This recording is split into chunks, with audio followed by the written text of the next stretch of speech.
Volume. I hear you. Okay, thank you. In the meantime, if you can go ahead and just put your devices on mute for the moment, and then when is that opportunity for you to jump in and ask your questions, you can unmute yourself or raise your hand, however you want to ask your questions. So once again, thank you very much for joining me again for the third part of our series in enhancing your toolbox. As I mentioned before, this is really and truly an opportunity for us to put a nice little bow on the end of our series. We've been doing this together since October. So for those of you guys who have joined me since the beginning, thank you again for joining me. For those of you guys who are joining me for the first time, thank you for joining me for this last session. Here's some housekeeping that I want to share. Please make sure that you're using the Q&A chat box to ask any questions or concerns that you may have. I did ask for individuals to pose questions prior to the session about challenging or difficult behaviors that you may have, so I can answer those. If you did not do that, that's perfectly fine. This is an opportunity for you to start dropping those questions in that box so I can take care of your questions throughout the hour. At the end of the session, hopefully within like the next couple of weeks, so please give me until the end of the week, you will receive a certificate that will highlight the amount of hours, which is only 1 hour that you participated in this seminar. So you can use that for credentialing purposes. Also making sure that you mute your devices. If you are not speaking, please mute your device and be respectful of everyone else that's on the webinar. And take care of your own needs. So if you need to use the bathroom, if you need to take a phone call, I know this is a busy time of the day, so make sure that you're taking care of your needs. And then last but not least, it is my hope for you to walk away with at least one thing today. So hopefully you will learn something that you can implement to your program, or you can revisit and modify or change based on the information that I'm going to share today. Okay. So here's a little bit of information about me. I've shared this before, so I'll share it with individuals that are just joining for the first time. I am a mother and an educator. That is my passion of being an educator. I am a mother of 3 children. My oldest is a 24-year-old girl, or young woman, I should say. And my 2 little ones are 3, and my littlest one will be 2 years old next month. So I do have a very busy household, and they're both boys. So it's a lot of energy that's being put out in my household from day to day. So both for those of you guys that are educators and a parent as well, you guys probably experience the same exact thing. I did get my degree in psychology from George Mason University, as well as my master's degree in education from the University of Phoenix. So with all the experiences of being a mother, being an educator, my schooling, it actually led me to this point of presenting this workshop to you guys. So once again, I hope you guys will take away at least one thing to enhance your toolbox. The last 2 times we came together, we talked a lot about what is developmentally appropriate. Many of the behaviors that we see from day to day, thinking about your own schooling, your own life experiences, working with children, these are developmentally appropriate behaviors that children are exhibiting. So right here on the screen, you can see some of the behaviors that you may see or encounter on a day-to-day basis. Children screaming, children throwing, biting, refusing to do anything, they're talking back, tantrum, the whole gamut.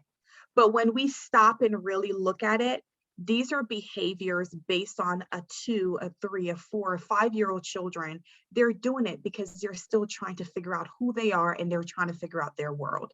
So these are developmentally appropriate behaviors. Where it becomes difficult and challenging is because as adults, sometimes these behaviors pushes our buttons. And that's one of the pieces that I shared with you guys the last time, of making sure that you're going in and really and truly identifying pieces or behaviors that you're noticing that you just cannot deal with. So if that's the case, can you ask your teaching partner, or can you step away for a few moments? What are some of the different things that you can do or you can start doing to make sure that you're not increasing those behaviors, but you're also supporting the child and you're also taking care of yourself as well. So we want to make sure that we're acknowledging that these are appropriate behaviors, but how we go about doing it as the educator, as the caregiver, as the adult, really and truly do matter in terms of if that behavior is going to subside or if it's going to increase in terms of intensity. So let's jump in and look at the definition between challenging and difficult behavior that we've covered the last 2 times.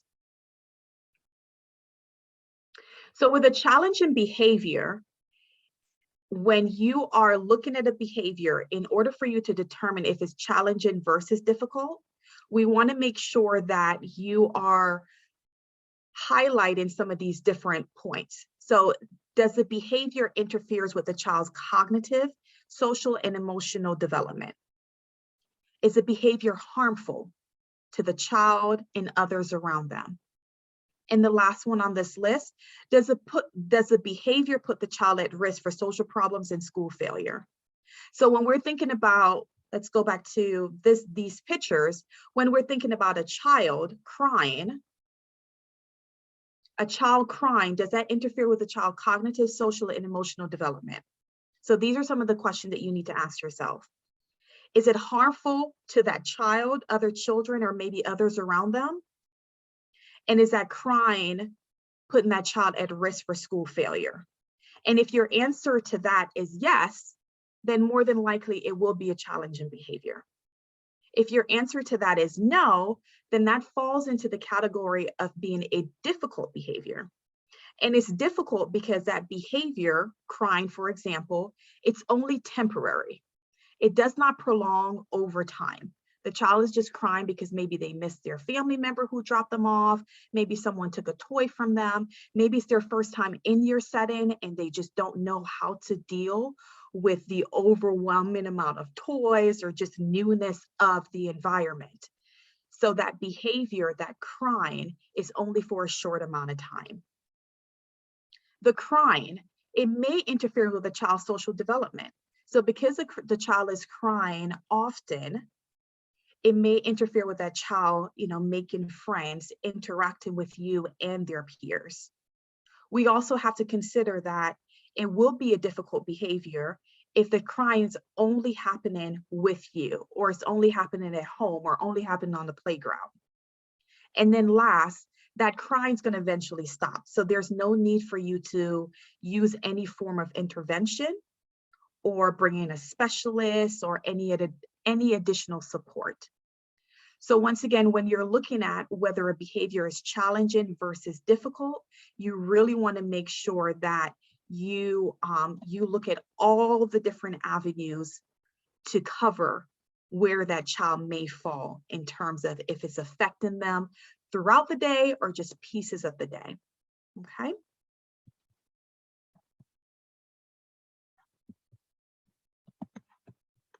So if it's a challenging behavior, you should ignore it? No, ma'am. And that's a good question. You do not want to ignore challenging behavior. When you see a challenging behavior, and it really depends on what that behavior is, you want to make sure that you're addressing that behavior immediately. Go ahead, I'm sorry. Say it's swearing and throwing things, which is not appropriate for a 19-year-old.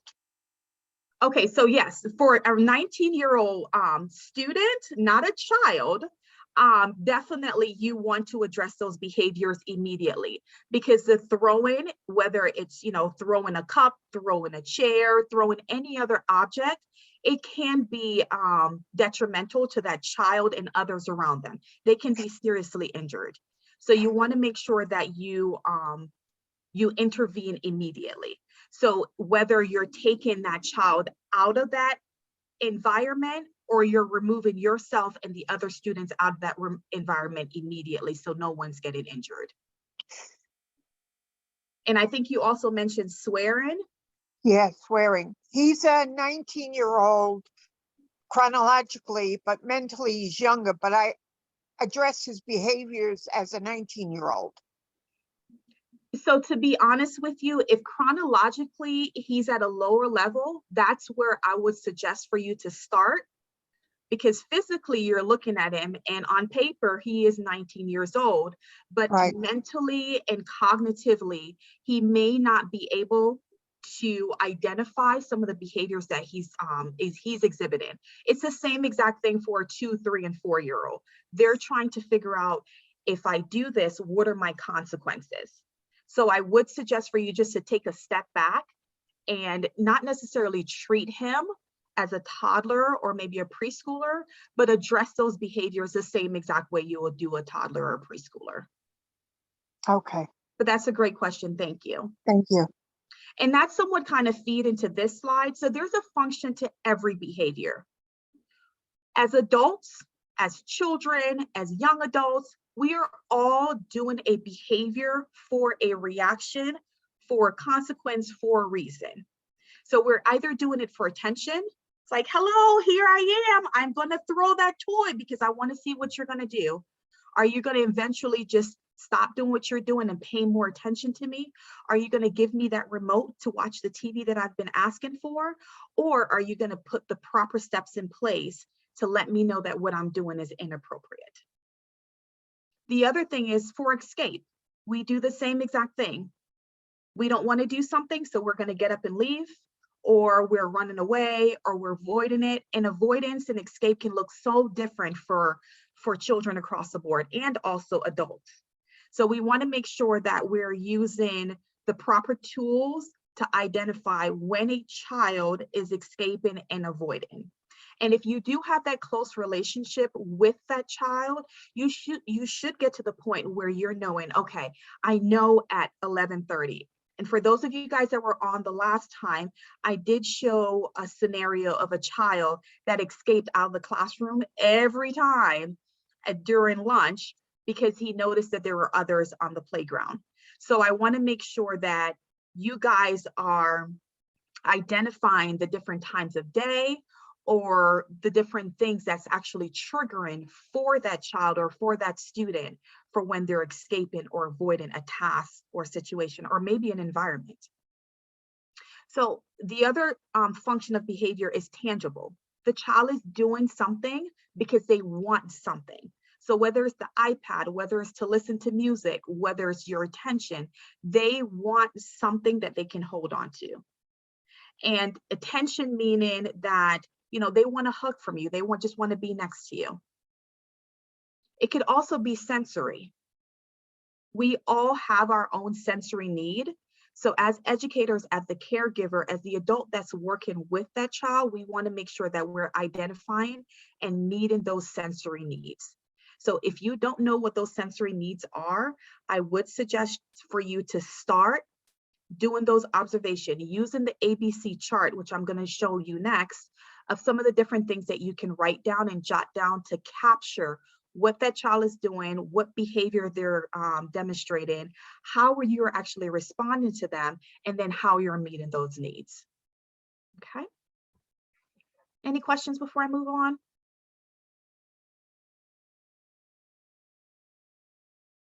So here's the ABC chart. I am also going to be dropping another chart in the chat. If you are unable to receive that in the chat, I will send that via email as well, so you have that for your records. So the ABC chart is pretty much exactly what it is. It's an antecedent, a behavior, and a consequence. So this is a running record of what you're noticing the child is doing over time. This is a great form for you to capture and use for lesson planning, for you to use to see if the child need any kind of intervention or services, for any support that that child may need in your setting or in your program. So it's a very simple form of how it's laid out. You put the child's name, you put the date, you put why the behavior happened. So going back to the function of behavior, what led up before that behavior happened? So that will be the antecedent. The behavior, of course, I apologize. The behavior, of course, is just a behavior, but you want to be detailed enough to write down what you actually notice the child doing. Don't just put the child is swearing or the child, threw or throw something across the room. You want to be detailed enough. The child said the F word multiple times, or the child took the chair from under the table and threw it across the room next to, you know, my station or something like that. And then the consequences, how did you deal with that behavior? And then what was the response from that child? When you're using this form, it's highly suggested for you to use it for a period of time. And a period of time could be anywhere between 2 to 4 weeks. And 2 weeks is very minimal. 2 weeks, I'll say, if there's no absences from that child, that way you can capture at least 10 full days, not including the weekends, of course, unless you want to get information from the home setting to include within your log, but 10 days with the child being in school or in your setting of what they are doing with you and others. 4 weeks would be a really ideal situation because you can now then look at across a whole month of what the child is doing and then how you are best supporting that child. And from there, as I mentioned, you can use that for your lesson plan. You can use that for any intervention or support that that child may need or that student may need for your program.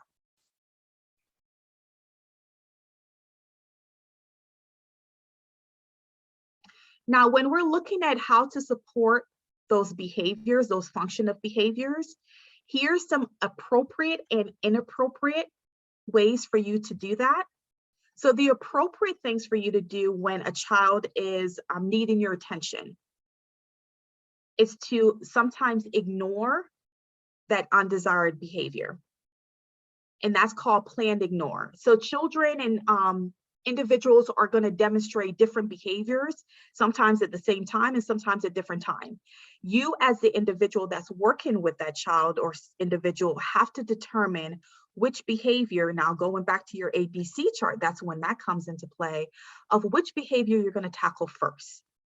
So then there's going to be certain behaviors you're going to ignore because once again, they're either developmentally appropriate or that child just does not have that skill set yet to work on that behavior. So target the one that let me rephrase that. Target the one that will be more successful. And then hopefully while you're working on that behavior, it will spill over into the other behaviors that you're noticing that the child can also work on. For escape and avoidance, you want to redirect the task. So knowing when that child is going to escape, knowing when they're going to avoid, delay the gratification for the tangible item, and also teaching the word no. Oftentimes we don't teach that word. And then on the backside of that, we often use that word too much. So using that word in a way that the child knows that when you do say the word no, that's what it means. Don't say no and then you give into it because you don't want to hear them crying or you don't want to have any form of tantrum. If you say no, you got to go through with it. And then for the sensory, making sure that you're providing alternate source of sensory input. So if that child is that child that likes to kick or likes to jump, making sure that you have a trampoline or something that that child can jump on, you know, so they're getting that movement of their legs and their feet. So you're constantly providing them with the output that they need. Output and input.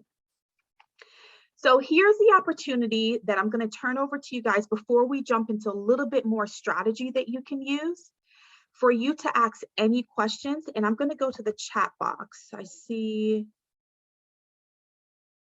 Karen asked a question, will number 1 and number 2 be repeated? Can we get a recording email slides? So Karen, to answer your question, number 1 and number 2 is actually on our YouTube channel. I can send that information to you and all the other participants for those of you guys that have not yet had the opportunity to check out our YouTube channels with those. So you definitely can go on and get that information. I am going to be repeating this series again, but it's not going to be until fall of 2022. And Karen, you also have another question about self-care modeling appropriate behavior. Can you tell me more about what you meant by that? Well, when you talked about knowing ourselves and how we interact and respond to the children. The best way we can take care of ourselves is self-care and model appropriate behavior. Like with my guy, he doesn't make the brain connection between being angry and taking space. But if he sees me taking space, sometimes he will take space. And I'm hoping over time he'll learn that when he feels the way he does, he'll naturally or be less resistive to taking space. Like he's offered the same two coping skills all the time, two things I know he'll do. And he gets a choice to pick which one. And I love the fact that you're saying that, because that's also another strategy that I was going to share. So thank you for pointing that out. So definitely self-care, making sure that you're taking care of you. So like I mentioned before, if the behavior is getting too overwhelming for you, and I can't say crying shouldn't be overwhelming, because some of us just cannot stand a child crying. And for others, you're like, you know what, I can just completely ignore that. Whatever fits your need. So if you need to step away, as I say, you can play tag. You can, if you're in a setting where you have a co-teacher or a partner, you can do that look, just like, I need that break, and then walk away, as long as the other person know that that's your time, that you need a break. Do your breathing exercises, the same exact thing that we'll do to help support children. Make sure that you're doing it for yourself. And thank you, Karen, for mentioning modeling, because we also need to model for children. We need to sometimes come into the program and say, you know what, today's a stressful day. And these are some of the different things that I have done to manage my stress or to manage how I'm feeling. I think oftentimes we walk around by having this complex of everything is okay and a child doesn't need to see me melting down. But we need to show children that, this is real life. And these are the different coping mechanisms that we do to help with the situation that we're going through. Go ahead, Karen. I was just saying that we need to know what our triggers are. Exactly. Yes. Yep. And that's the document that was shared during session 1 in terms of knowing your triggers, and I actually call it your hot buttons. So what are your hot buttons? What pushes you? And we all have those hot buttons. I don't want anyone to think, oh, I love children so much that I can work. No, there's going to be those days. And especially this time of the year when we're getting to the holidays, we haven't really had that much break in between. It's getting cold. There's a lot of things happening. The slightest little things can push our buttons. So we want to make sure that we know those, and we're also sharing it with our partners in our setting, that when we're working with children. Thank you. You're very welcome. As I mentioned, this is a brave space. So if you do have any question, please drop them in the chat box if you don't want to ask them out loud. And I'll give folks some time to drop that in the chat box. In the meantime, while you're doing that, I did get a few questions from individuals. So one of the first questions I received was, how long should I implement a strategy before moving on? So my suggestion will be, in the use of the ABC chart, you want to make sure that, number 1, it's successful. And number 2, that the child is able to cope on their own without your support. And that goes back to moving it from a challenging behavior to a difficult behavior to no behavior at all. So you want to make sure that it is successful. Whatever strategy that you're using is successful across the board, not just with you. Because sometimes a child may demonstrate one behavior with you and is able to calm down with you, but with your teaching partner, they're not able to do that. So you want to make sure that that child can generalize or carry over those different skills or strategies that you've put into place across different environments and across different individuals.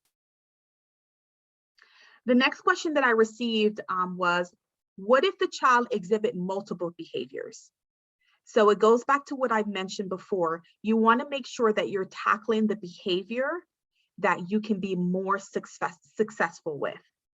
And sometimes it's a toss-up, because if there's a child that's demonstrating really aggressive behaviors, you would more than likely tackle those behaviors because you know it's a challenging behavior, number one, and it's also detrimental to that child and the other children around them.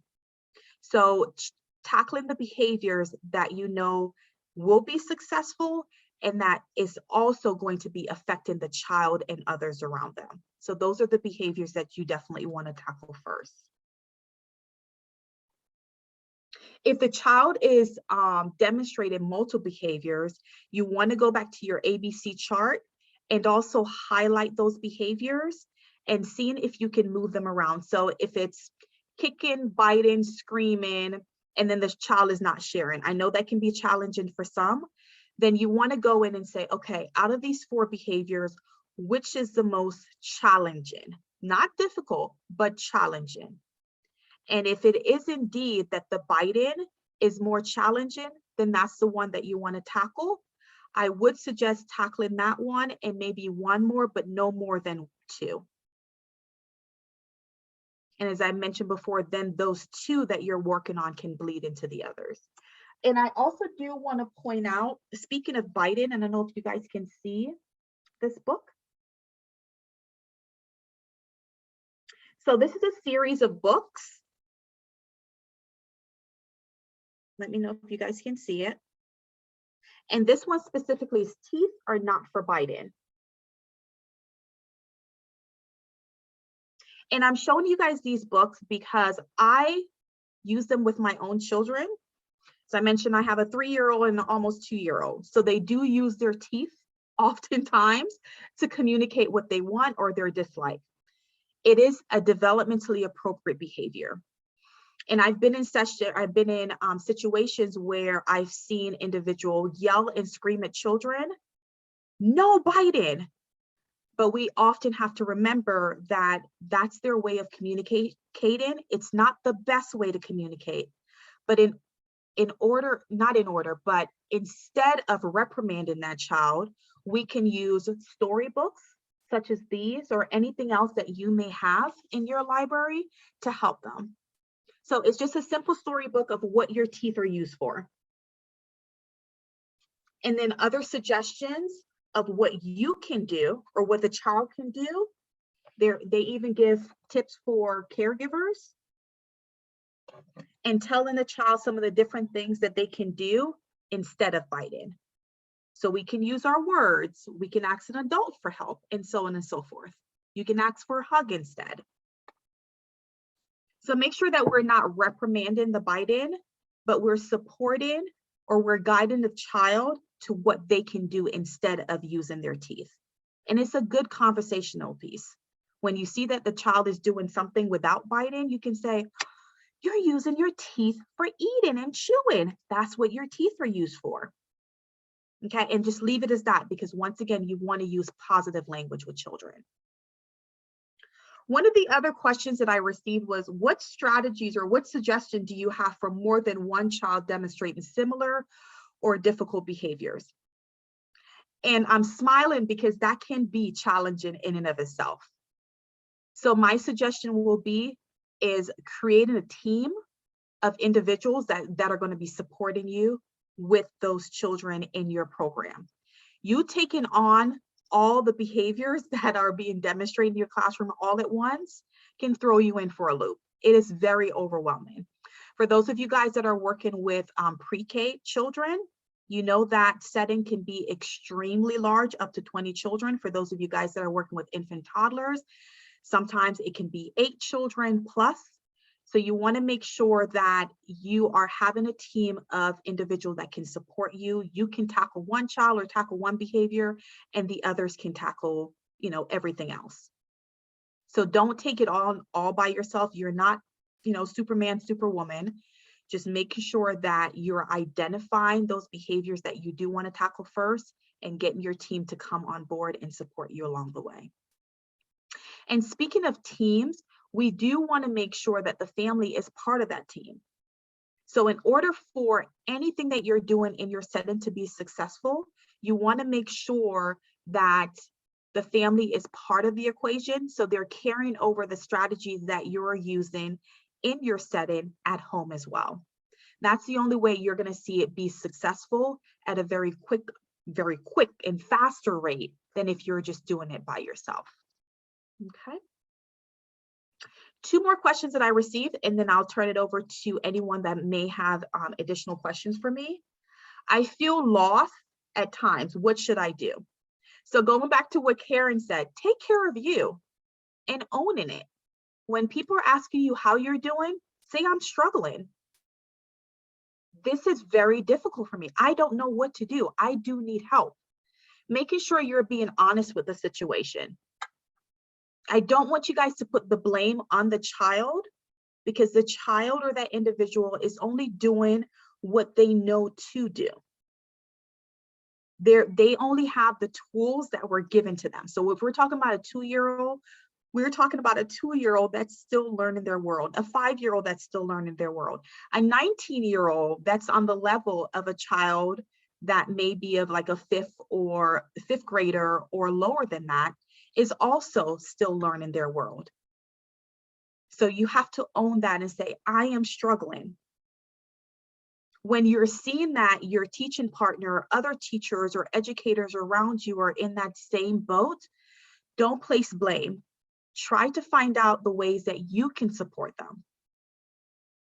I think it is detrimental across the board as educators if we're saying, oh, that's not what I would do, instead of how can I best support you during this time? Tell me some of the different things that you need from me for the moment. Why don't you go take a walk down the hall and I got it? Just those simple different things or simple things can go a long, long way. Okay, so we want to make sure that we're supportive. So if you are feeling lost, owning it and asking for help. And my last question that I received was, how do I monitor progress?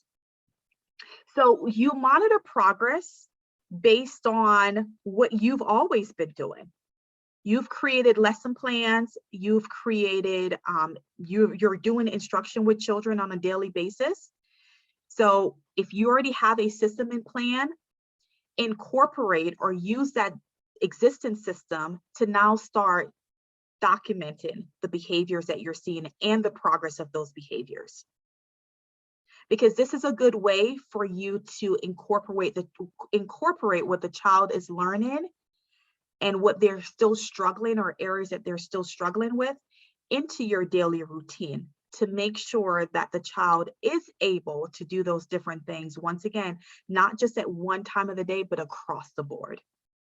So using the tools that you already have and maybe enhancing it a little bit. You know, going online and maybe researching some different forms that you can use if you want something that's going to highlight exactly what you're seeing and how the child is progressing. I will also share a form. It's called an at a glance form. It gives you a breakdown of the instruction you're doing, how you guys are modifying those instruction, and then the ABC layout. So the antecedent behavior and the consequence for that lesson. And what are some of the different things that you are seeing or doing with that child over time.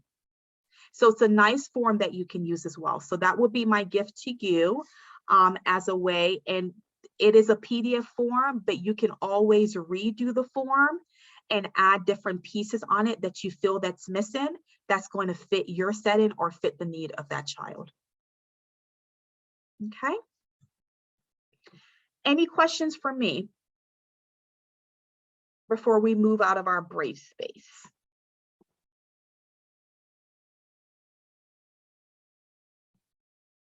Okay, all right, let's keep going. All right, so we're going to dive a little bit deeper into some of the strategies, because I think that's why many of you guys are here, wanting to know some strategies. What do I do? How do I do this? So we're going to be talking about visuals.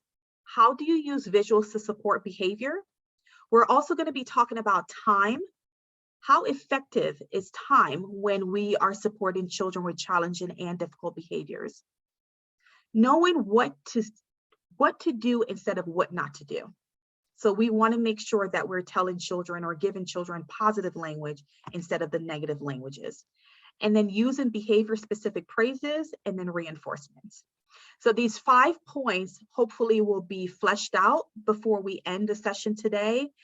with some of the different support strategies that you can use to support challenging and difficult behavior. So one of the first thing in terms of visuals that you can use is first then. You can either use it as when you're speaking, or you can use a form with first then as a visual like you see here. So when you're speaking, instead of saying if, because when you're using the word if, it becomes a threat. If you don't do this, if you don't finish your work, you're not going to go out on the playground. If you don't finish this, you're not going to get food. You know, whatever the case is, we don't want to do that because that becomes a threat. What we want to do is say first clean up the blocks, then you get the iPad. First finish your drawing, then we can take a walk. When you frame it in such a way, it's a lot more positive. The child is able to complete the task you're asking them to do, to follow up with the other thing that he or she wants. Okay, so you want to make sure that you're using the first then instead of if. All right. The next thing that in terms of visuals, you can create a visual activity schedule. So a visual activity schedule can look like this horizontally, or you can do it vertically. It depends on the child. Some children, when they're looking at things, they want to see it based on their learning style, how they see things. So make sure that when you're creating a visual schedule, it's not a one size fit all. So with a visual schedule, you are highlighting the different things that are coming up. Just like for you, there were reminders throughout the time of this session. The same exact thing for children. Oftentimes children are said, clean up, we're about to get ready for lunch. And that's when you have your meltdown, because they're like, oh my goodness, I'm in the middle of doing something and you're going to tell me to clean up. But if you prepare them ahead of time, give them a 5-minute reminder. Remember, not warning, but a reminder. You have 5 minutes for you to clean up, and then we're going to do our math. And after we do math, then we're going to do our snack. And you can present this to the child. Okay, now that you finish cleaning up, what do we do now? We do math. And after math, we do snack and then reading. For some children, 4 pictures, whether vertically or horizontally, may be overwhelming. So depending on the child, you may want to scale back to either 3 or 2. So it goes back to knowing that child, knowing that individual and their need.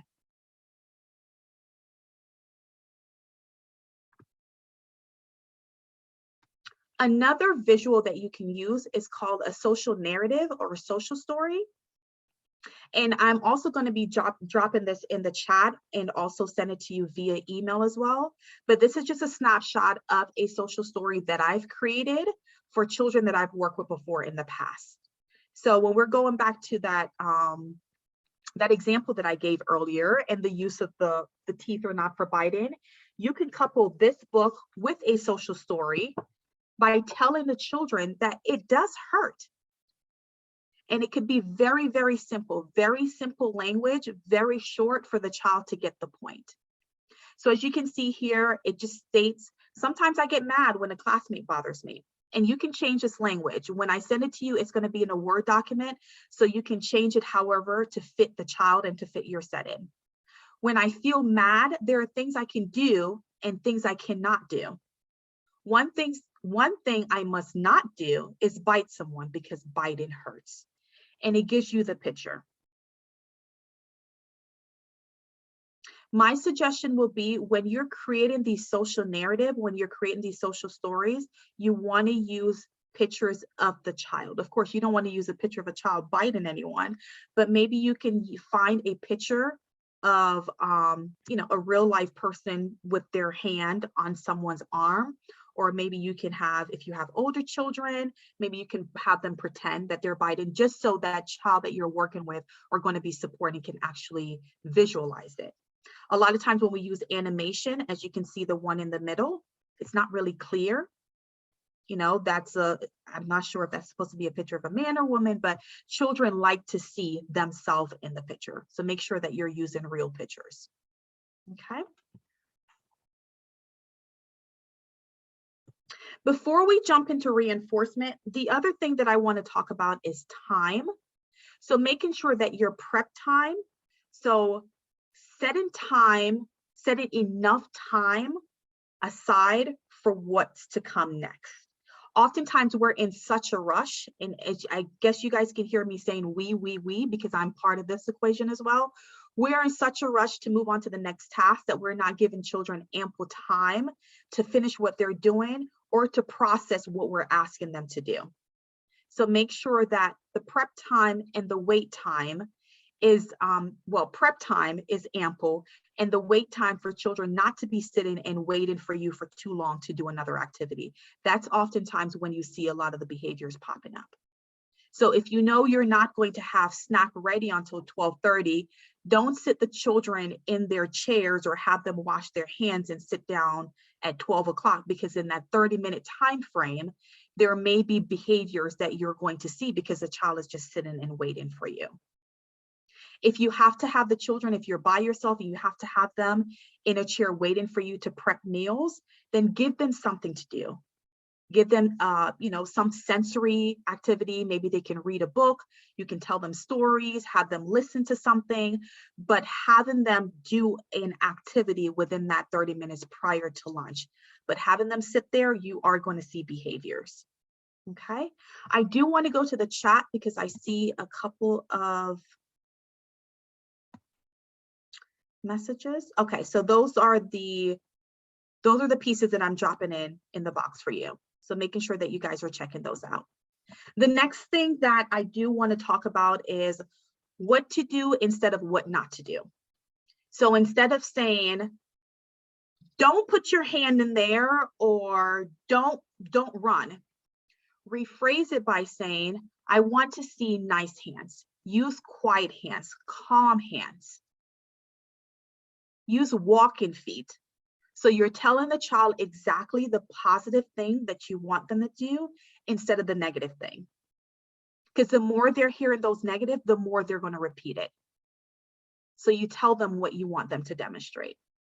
That's also going to be a form. So you guys are getting a lot of forms today that you can use as well. So highlight some of the different positive words that you can use when, or replacement words that you can use instead of negative words. So hopefully that form I'm sending over will be helpful as well. And the last thing that I do want to talk about, or two of the last things I want to talk about, is making sure that you're praising those specific behaviors, those positive specific behaviors. So oftentimes, like, good job. And the child is like, what did I just do? I know I did something, but what was it? So you want to make sure that you say, good job using your walking feet. Good job using quiet mouth. Good job using quiet, calm hands. In that way, the child is being praised for exactly what they're doing. And you want to make sure that you're catching that child. This is something we're going to talk about in a few. You're catching that child in that moment exactly when they're doing it. Don't do it 20 minutes later. Oh, I noticed that you did this. I mean, you can talk about it later, maybe when you guys are sitting at lunch. I remember when you were walking to the playground, you did such a nice job with your walking feet. Good job.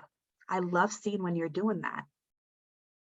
But prior to doing that at lunch, you want to make sure that if you're walking behind the child, in front of the child, beside the child, if you see that child using their walking feet, acknowledge it in that moment, and you can bring it up later on.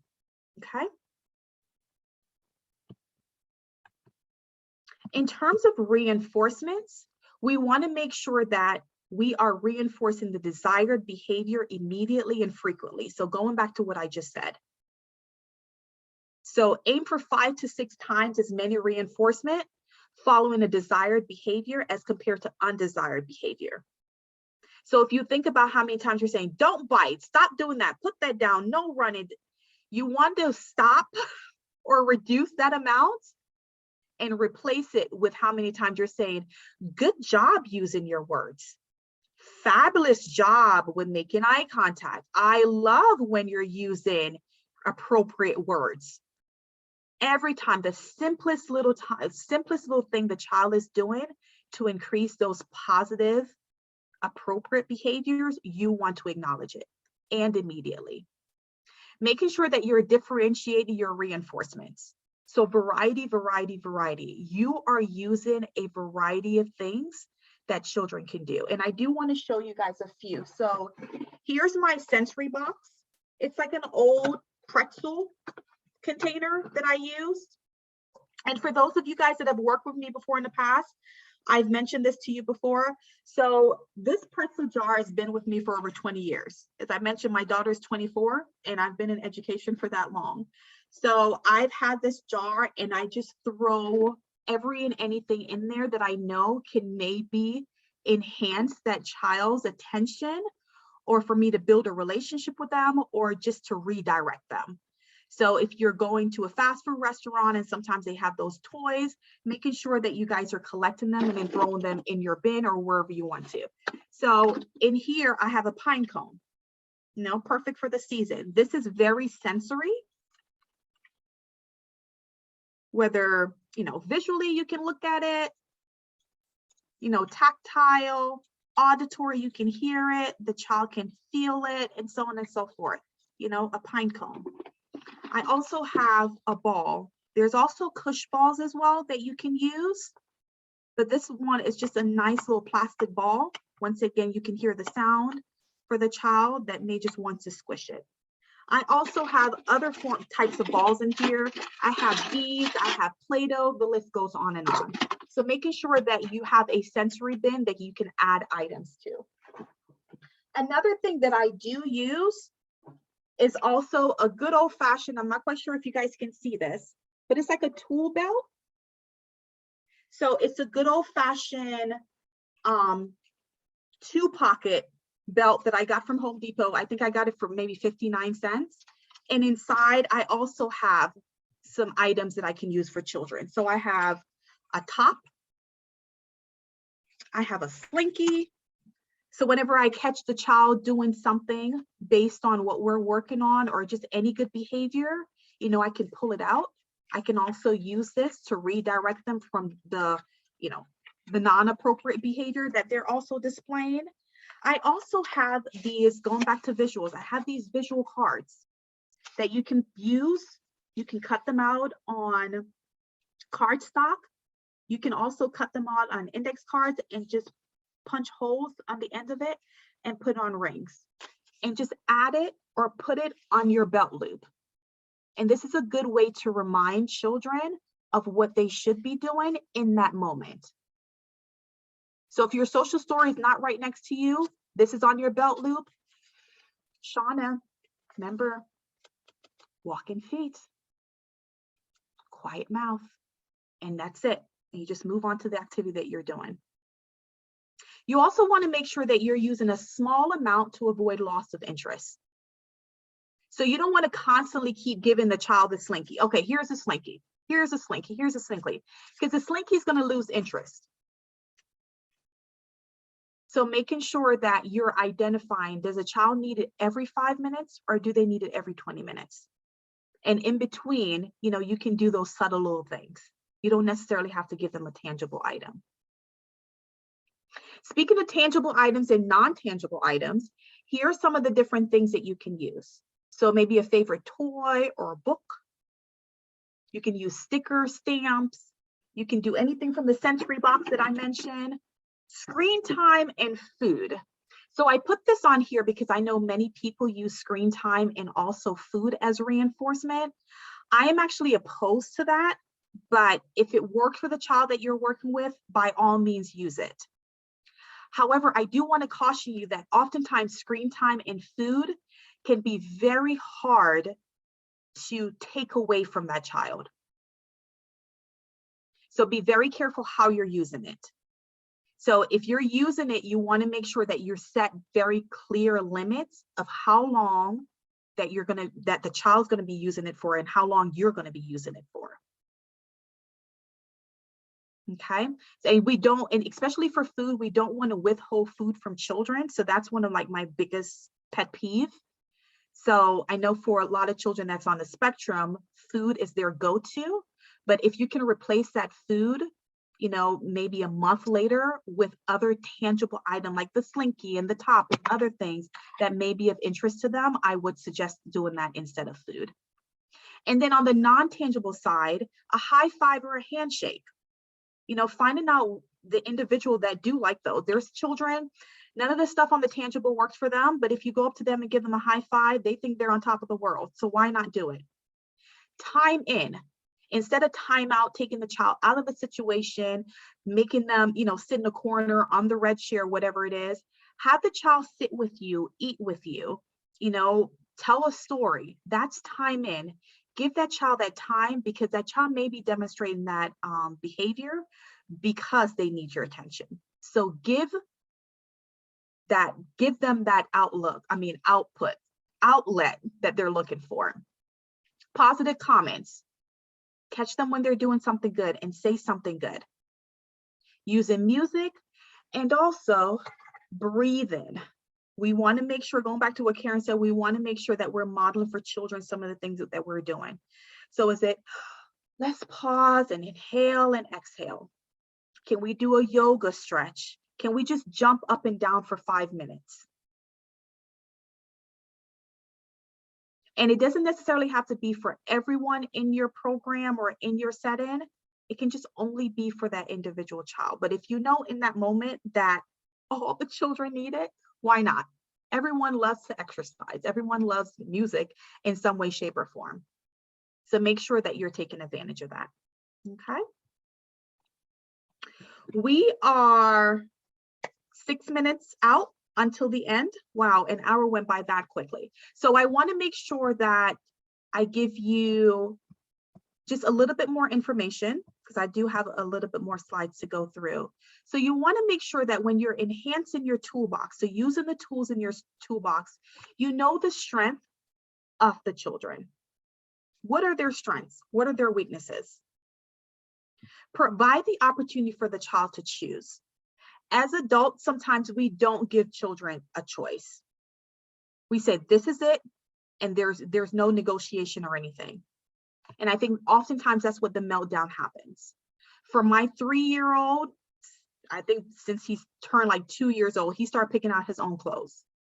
Now, to be honest, what he walks like looking out the door is not my cup of tea, but hey, if you want to put on stripes and polka dots, as long as you have on a pants, some underwear and a shirt, that's fine by me. And I think if we take that attitude, if we have that attitude when it comes to choice and what children are choosing, that's perfectly fine. We also need to give children those two options that, regardless of what they choose, you're going to be okay with. So don't give a child, oh, do you want to go on the playground or do you want to eat ice cream? More than likely, they're going to select eating ice cream. And you're like, no, we're not eating ice cream right now, but you just gave me that option. That was a choice. So it could be, do you want to go on the playground or do you want to go walking? Whichever they choose, is still a physical activity. And that's something that you already had in your plan. Consider providing order tasks after an outburst to help calm the child down. So they can string beads, they can do puzzles, they can do pegboards, something. And within that moment, while the child is doing that, you can go back to your social story, you can pull out your book. I also have another book that I want to share with you guys. It is all about feelings. Also a very good book. And it just goes through the gamut of many different emotions that children experience over time. It talks about everyone has feelings, making choices, feeling worried, so on and so forth. So you want to make sure that, once again, you're looking in your library, you're looking online for some of those resources that you can add to help support some of the difficult and challenging behaviors that children may exhibit. So let's reflect before we wrap up. I want to make sure that when you are experiencing some difficult and or challenging behavior with children, you're considering following your, consider the following as you work with young children. Make sure that you're building the relationship with the family and the child. You're also making sure that you're implementing a variety of strategies, which I gave you guys a lot of strategies this afternoon. You're using those positive reinforcements, and you're aware of your own hot buttons. So if you're not aware of your hot buttons, I would suggest for you to start there, finding out what your triggers are, and then going back to supporting the child, because it all starts with us. And then this process is not going to happen overnight. You got to make sure that you're giving it time, and you're also staying open-minded. Because I do want to be honest with you, sometimes you may see that progress of, yes, whew, this child is letting go off of this behavior. And before you know it, it escalates or becomes something else. So you're like, what did I just do? But be open-minded about change, because oftentimes it gets worse before it gets better.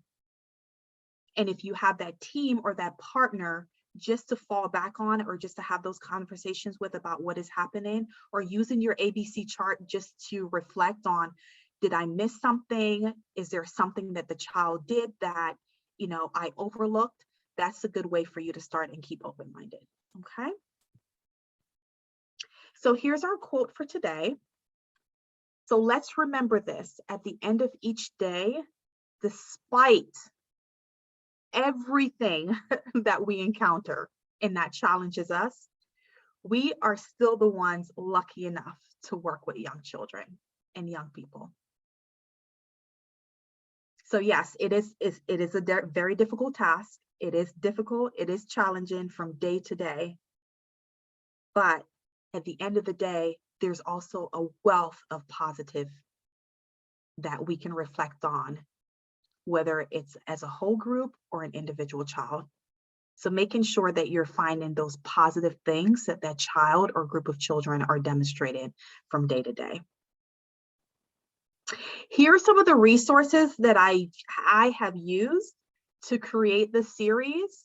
And you guys can find this online as well, once again, to add to your library. So observing and recording children with challenging behavior, the out of sync child, especially like for children that have those sensory needs and have sensory processing issues, making sure that you guys are checking out the two bottoms one, challenging behavior, young children, and developmentally appropriate practices. So these are very helpful resources that you can add and refer to best support, you know, your journey as you continue. Okay. Before we end, I do want to check the chat box, or I do want to open it up to anyone that may have a question for me before I close out. Any questions? All right. Was that a question? That's a thank you so very much. You are very welcome. So before you go, and before I let all of you guys go, here's the question. Now what? What do I do with all this information that I've gathered from the last 3 sessions? And this is just a cartoon to say, oftentimes that we come to webinars, we go to training and so forth, we get information and we never use it. So I want to make sure that you guys are using the information that you gathered today and the last 2 sessions. If you guys have any questions or concerns of you're getting stuck, or the strategies that I've offered is just not working and you need support, please feel free to contact me. You guys have my contact information. Just reach out and say, hey, you know, this is my situation. Can you best support? Okay. So don't just put that binder, as it says here in this cartoon, of information on a shelf and not use it. You already have your toolbox of things that you've been doing, because that's why you're in this field. You've been successful so far. These 3 series are just to add to what you already know. So make sure that you're continuing that work. Okay. There will be an evaluation that will be sent out. If you guys can please take the opportunity to complete that evaluation. There's only 5 questions. I promise it's really simple. And that way I can know if this was very helpful for you or not. And then we're going to be starting a learning lab starting next month on January 12th. It's just an opportunity for us to come together and share resources and share some of the different things that we're doing in settings working with children. So there's going to be one in January, and then I'm going to be doing another one in March. So every other month we're going to be doing one. Okay. And then here's my information in terms of if you guys want to get in contact with me. So my telephone number, my email, and if you guys are not yet following me on Instagram or Facebook, please follow me at Early Nelson Learning. And I do share a lot of information about what I am doing as a parent, as well as what I'm doing as an educator to best support all children. So I want to thank you guys once again for your time. I know I went over by 2 minutes, but thank you once again for joining me. If you did join me for all three, thank you, thank you, thank you. If this is your first time joining, thank you once again for joining. I hope you walked away with at least one information to enhance your toolbox. I do hear someone, so does anyone have a question?